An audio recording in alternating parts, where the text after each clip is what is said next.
দেখ, পুং জনতন্ত্র পড়েছিলাম। পুং জনতন্ত্রের যত কিছু ছিল সবকিছু মোটামুটি পড়া হয়ে গেছে। একটা ছোট্ট অংশ শুধু বাকি আছে, সেটা হচ্ছে আমাদের যে হরমোনাল অ্যাকশন, অর্থাৎ পুং জনতন্ত্রে হরমোন কি ভূমিকা রাখে সেই জিনিসটা। যদিও গনাডের চ্যাপ্টার পড়তে গিয়ে আমরা অলরেডি এটা রিভিউ করেছিলাম, তারপরেও আজকে আরেকটা হরমোন অ্যাড করার পর বাকি অংশটা একটু আর ভালোভাবে বুঝে নিই যে হরমোন কিভাবে ক্রিয়া করছে এই পুং জননতন্ত্রের উপর। তো হরমোনাল অ্যাকশন, হরমোনাল অ্যাকশন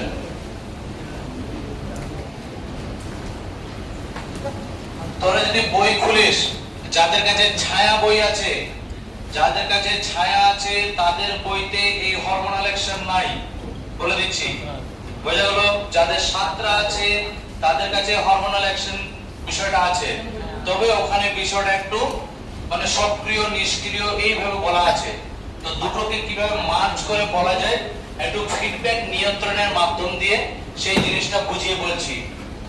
তো যদিও ফিডব্যাক নিয়ন্ত্রণটা একটু হালকা হবে, প্রথম যেদিন বলতে গেলে ভিডিওটা শুরু করেছিলাম সেটা হচ্ছে ফিডব্যাক নিয়ন্ত্রণ দিয়ে। তো ফিডব্যাক নিয়ন্ত্রণের বিষয়টা মনে আছে কিনা জানি না, আরেকবার রিভিউ করে দিই।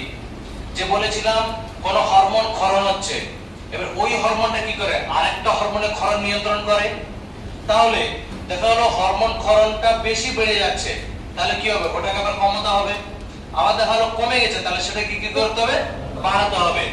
কমে গেলে বাড়াতে হবে, যদি বেড়ে যায় তাহলে সেটাকে কমাতে হবে। এই যে নিয়ন্ত্রণটা, এটা ছিল মনে হয় ঋণাত্মক নিয়ন্ত্রণ, যেটা ঋণাত্মক ফিডব্যাক নিয়ন্ত্রণ।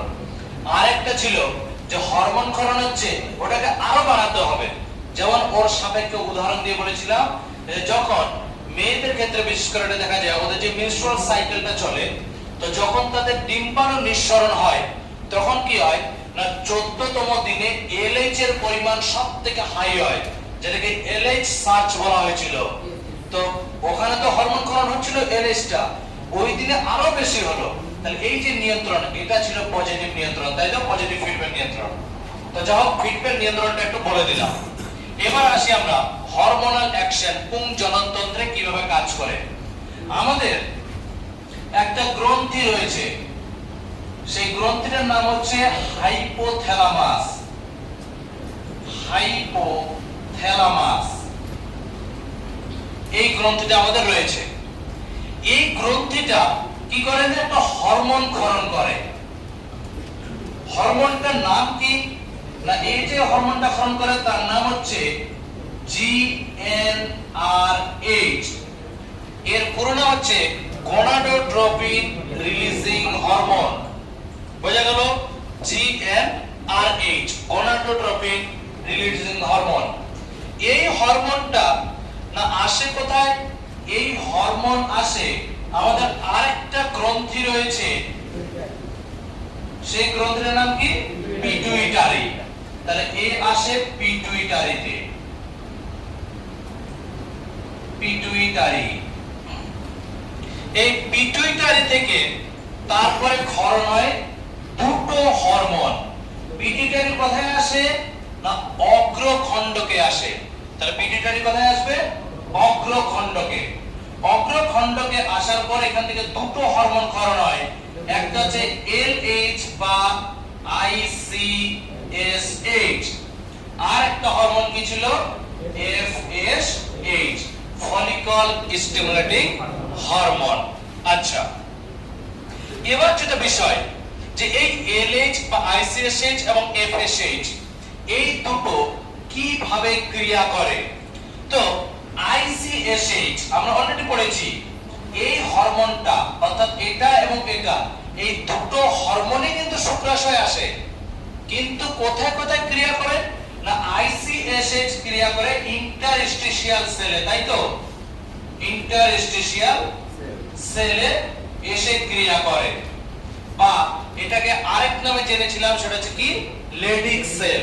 তাহলে ইন্টারস্টিশিয়াল সেল বা Leydig cell, Leydig cell, Leydig সেলে এসে ক্রিয়া করে। যখন নিঃসরণ করে একটা হরমোন, তার নাম হচ্ছে টেস্টোস্টেরন। এই ছিল পুরোটা। আর একদিকে ছিল এফএসএইচ, ফলিকল স্টিমুলেটিং হরমোন। এই যে ফলিকল স্টিমুলেটিং হরমোন, এটাকে একটু বিশদভাবে জানি। এই হরমোনটা আসে কোথায়? আচ্ছা, আমরা শুক্রাশয় এটাকে ভালো মতো কেটে ভিতরে সব সেলগুলো জেনেছিলাম তো, তাহলে নিশ্চয়ই ওখানে পরিচিত হয়েছিলাম সার্টোলি কোষ নামে। হ্যাঁ, তাহলে এই এফএসএইচ আসে সার্টোলি সেলে। সার্টোলি সেল, সার্টোলি কোষে এসে ক্রিয়া করে এফএসএইচ। বোঝা গেল? এবার এই সার্টোলি সেল একটা প্রোটিন তৈরি করে যাকে বলা হয় এবিপি, অ্যান্ড্রোজেন বাইন্ডিং প্রোটিন। সার্টোসেল কি গ্রহণ করে? Androgen binding protein. আচ্ছা, এবার এই প্রোটিনগুলোর কাজ কি স্যার? এই প্রোটিনগুলোর কাজ হচ্ছে, যে কাজটা কি, তাহলে function of ABP, androgen binding protein. Function of androgen binding protein এর কাজ হচ্ছে, আচ্ছা একটা কথা বলি, স্পার্ম যে তৈরি হয় বা যেটাকে আমরা বলি শুক্রাণু, শুক্রাণুর প্রথম সেলটার নাম জানি আমরা? যেই সেলটা থেকে শুক্রাণু আসে, বলেছিলাম হয়তো স্পার্মাটোগোনিয়া, তাই না? স্পার্মাটোগোনিয়া সেল থেকে শুক্রাণুটা তৈরি হয়। তো ফাংশন অফ এবিপি এর প্রথম কাজ হলো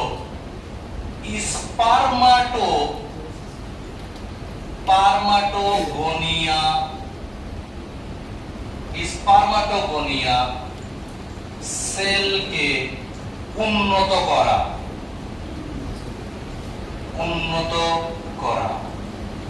বোঝা গেল? প্রথম কাজটা হবে ওর যে স্পার্মাটোগোনিয়া সেলগুলোকে উন্নত করা, মানে কোথায় তাদের ফাংশনের দিক থেকে, তাদের চেহারার দিক থেকে, একবার তাদেরকে একটা সাবলীল কোষে তৈরি করা আর কি, স্পার্মাটোগোনিয়া সেলকে উন্নত করা। দ্বিতীয় কাজ হচ্ছে, এই যে স্পার্মাটোগোনিয়া সেল আছে, এই সেলগুলোর মধ্যে টেস্টোস্টেরন হচ্ছে প্রথম কাজটা হবে স্পার্মাটোগোনিয়া সেলগুলোকে উন্নত করা। আর দ্বিতীয় কাজটা হবে টেস্টোস্টেরন হরমোনের ধারণ ক্ষমতা বাড়ায়। কোন কোষগুলোর বাড়ায়? এই স্পার্মাটোগোনিয়া, যেন স্পার্মাটোগোনিয়া বেশি বেশি টেস্টোস্টেরন হরমোনকে ধরতে পারে। যদি এই হরমোনটাকে ধরতে পারে, তারপর কি কাজ হয়? তারপর যেটা কাজ হয় সেটা হচ্ছে স্পারমাটোজেনেসিস প্রক্রিয়া ত্বরান্বিত করা। স্পারমাটোজেনেসিস প্রক্রিয়া ত্বরান্বিত করা। এবার হচ্ছে স্পারমাটোজেনেসিস প্রক্রিয়া নিয়ে যেই পদ্ধতিতে, এদিকে যে পদ্ধতিতে স্পারমাটোগোনিয়া সেল থেকে স্পার্ম তৈরি হয়, এই যে পদ্ধতিটা পুরো, এই পদ্ধতিটার নামই হচ্ছে স্পারমাটোজেনেসিস, মানে স্পার্ম তৈরি হওয়ার যে পদ্ধতি।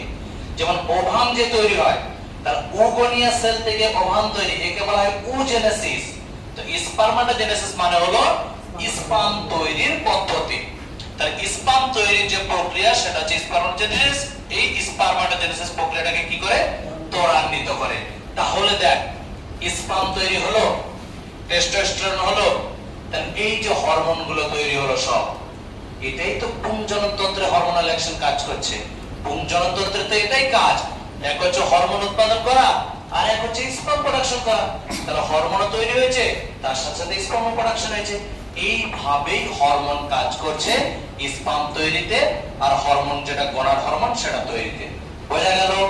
আচ্ছা, এবার কি হয়? ওই যে সার্টোলি সেল ছিল, ও কি গ্রহণ করেছিল রে, বা কি তৈরি করেছিল? এবিপি না? অ্যান্ড্রোজেন বাইন্ডিং প্রোটিন এই আরেকটা হরমোন ক্ষরণ করে। তাহলে এই দিকে আসি আমরা একটু।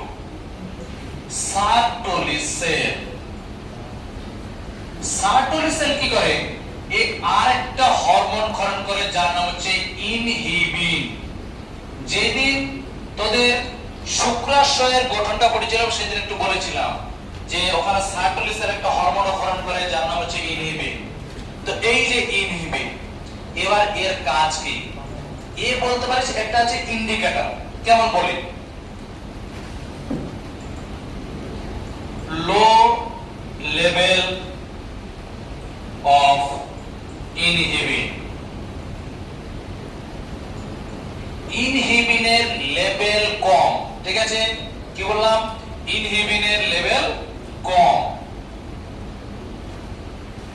মানে কথা ইনহিবিন খুব কম মাত্রায় ক্ষরিত হয়েছে, মানে বুঝে নিবি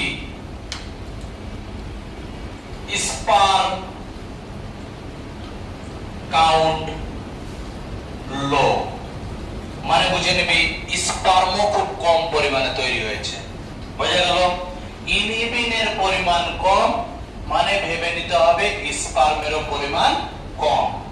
আচ্ছা, ঠিক তেমন ভাবে সমানুপাতিক সম্পর্ক বলতে পারিস যে high level of inhibin, high level of inhibin এর মানেটা হলো sperm count high. Sperm count high, বোঝা গেল? যদি দেখি যে ইনহিবিন খুব কম মাত্রায় ক্ষরিত হয়েছে মানে হচ্ছে স্পার্ম খুব কম তৈরি হয়েছে, আর যদি দেখি যে ইনহিবিন খুবই হাই মানে বুঝে নিতে হবে স্পার্ম খুব অধিক মাত্রায় তৈরি হয়েছে। এবার বিষয়টা কি হয়? বিষয়টা হচ্ছে এখানে ইনহিবিন এফএসএইচ এর ক্ষরণ কমায়। এবার আমি বলছি, আমি ধর তোকে শাসন করছি, তুই চুপচাপ থাকছিস কেন? প্রথম কথা হলো আমি তোর একটা স্যার, ঠিক আছে? দ্বিতীয় কথা হলো আমি তোর থেকে বড়। তৃতীয় কথা হলো তুই ভাবছিস যে অবশ্যই আমার থেকে জান্টুমান একটা লোক আছে, আমি তো পেরে উঠতে পারবো না, স্বাভাবিক কথা। তো প্রাথমিক ভাবে আছে সম্মানের। তো এই যে বিষয়টা, এবার কি হয়? ইনহিবিন যদি এফএসএইচ কে দমাতে চায়, তাহলে যেহেতু দুটো হরমোন, তাহলে ইনহিবিন কে কি হতে হবে? স্ট্রং হতে হবে, পরিমাণ বেশি হবে, তারপরে তুই কাউকে দমাতে পারবি, তাছাড়া তো দমাতে পারবি না। তাহলে যখন পরিমাণটাই কম, তাহলে কি আর ওকে দমাতে পারবে? পারবে না। আর এফএসএইচ যদি না দমে, তাহলে এ এসে সার্টোলিসেলে ক্রিয়া করবে, আর সার্টোলিসেলে ক্রিয়া করলে কি হবে? এবিপি তৈরি হবে, আর এবিপি তৈরি হলে কি হবে? শেষ পর্যন্ত স্পার্ম তৈরি হবে। মানে ইনহিবিন কম, স্পার্ম লেভেলটা ঠিক বাড়ছে। এবার যদি ইনহিবিনটা হাই হয় তাহলে কি এবারে শক্তি বেড়ে গেল? এই ইনহিবিন গিয়ে ক্রিয়া করবে এক কথা হাইপোথ্যালামাস। হাইপোথ্যালামাস থেকে সিগন্যাল আসবে, হাইপোথ্যালামাস থেকে এর ক্ষরণ কমে যাবে। জিএনআরএইচ সে ঠিক যেমন এরকম বললাম এল লেভেল হাই, এবার হাইপোথ্যালামাসে যাবে, তাহলে কি যাবে? নেগেটিভ ফিডব্যাক যাবে না? ফিডব্যাকের কথা যেটা বললাম যে নেগেটিভ ফিডব্যাক যাবে, কারণ এখানে হাই লেভেল, একে কমাতে হবে। তাহলে এইখান থেকে বলতে পারিস যে ঠিক একটা রেট দিয়ে এই জায়গাটা এসে মিশতে হলো, এটা হচ্ছে নেগেটিভ সাইন। তাহলে একটা নেগেটিভ ফিডব্যাক গেল যে পরিমাণ কমাতে হবে। হাইপোথ্যালামাস কি করবে? জিএনআরএইচ এর যে ক্ষরণটা এটা লো করে দিবে, এটা লো করে দিলে এখানে আসলো অগ্রপিটুইটারি, অগ্রপিটুইটারিতে এসে এর লেভেলটা লো হয়ে গেল। লো হয়ে গেল, স্পার্ম কাউন্ট যেটা স্বাভাবিক মাত্রায় রাখা দরকার সেটা আবার স্বাভাবিকই থেকে গেল। এই হচ্ছে পুংজননতন্ত্রে হরমোনাল অ্যাকশন, যে হরমোন কিভাবে কাজ করে। বোঝা গেল? বুঝতে পেরেছিস পুরো বিষয়টা? একটু শর্টকাটে বলে দিই। প্রথমে যেটা আমরা শুরু করেছিলাম হাইপোথ্যালামাস, আমাদের যে সুপ্রারেনাল গ্ল্যান্ড, সুপ্রারেনাল বলছি মানে মাস্টার গ্ল্যান্ড আর কি যাকে বলা হয়। তো মাস্টার গ্ল্যান্ড হাইপোথ্যালামাস, হাইপোথ্যালামাস কি করে? জিএনআরএইচ নামক একটা হরমোন ক্ষরণ করে যার নাম হচ্ছে গনাডোট্রপিন রিলিজিং হরমোন। এই হরমোন এসে ক্রিয়া করতে যায় অগ্র পিটুইটারিতে। অগ্র পিটুইটারি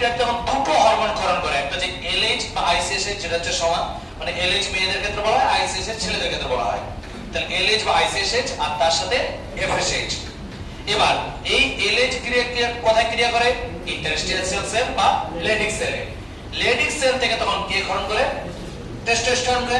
আচ্ছা, অপরপক্ষে এফএসএইচ এসেছিল। এফএসএইচ ক্রিয়া করে কার কাছে? সার্টোলি সেলকে। সার্টোলি সেল তখন উদ্দীপিত হয় কি ক্ষরণ করে?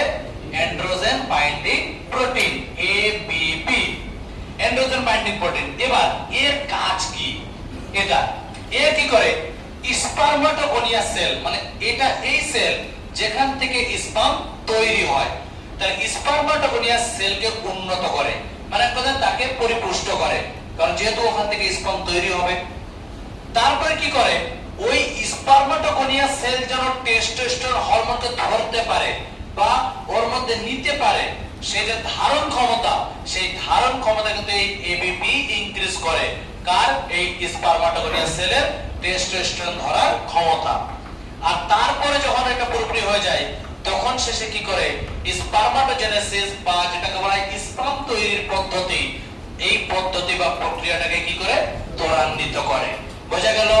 এবার হয় বিষয়টা কি, যে এইরকম তার কি হবে? এফএসএস তো স্পার্ম তৈরি করেই যাবে, ওকে আটকাবে কে? তো তাকে আটকানোর জন্য কি হয় না, ওই সার্টোলি সেল থেকে এবিপি ছাড়াও আরেকজন আসে, তার নাম হচ্ছে কি? ইনহিবিন। ইনহিবিন হরমোনের কাজ কি? প্রাথমিকভাবে এটা হলো একটা ইন্ডিকেটর। কেমন ইন্ডিকেটর? যদি ইনহিবিনের লেভেল লো হয়, তার মানে বুঝে নিতে হবে স্পার্ম কাউন্ট লো, মানে স্পার্ম কম উৎপন্ন হয়েছে। যদি ইনহিবিনের লেভেলটা হাই হয়, তাহলে বুঝে নিতে হবে স্পার্মের লেভেল হাই আছে। এবার এর লেভেল যদি লো হয়, এ তো এফএসএইচ কে দমাতে পারবে না, তাহলে সেই হিসেবে এফএসএইচ কাজ করে যাবে আর সার্টোলি সেলও কাজ করবে আর স্পার্ম তৈরি হতে থাকবে। কিন্তু যদি এর লেভেলটা বেড়ে যায়, তাহলে এ কি করবে? এ গিয়ে তখন নেগেটিভ ফিডব্যাক পাঠাবে কার কাছে? হাইপোথ্যালামাসের কাছে। এই হাইপোথ্যালামাসকে কি করবে? জিএনআরএইচ এর ক্ষরণ কমিয়ে দিল। ক্ষরণ কমিয়ে দেওয়ার পর অগ্রপিটুইটারি থেকে তাহলে এই দুটো হরমোনের ক্ষরণ কমে গেল। আর এফএসএইচ যদি কমে যায়, সার্টোলি সেলের উপর ক্রিয়াটাও কমে গেল, তার এবিপি ক্ষরণও কমে গেল।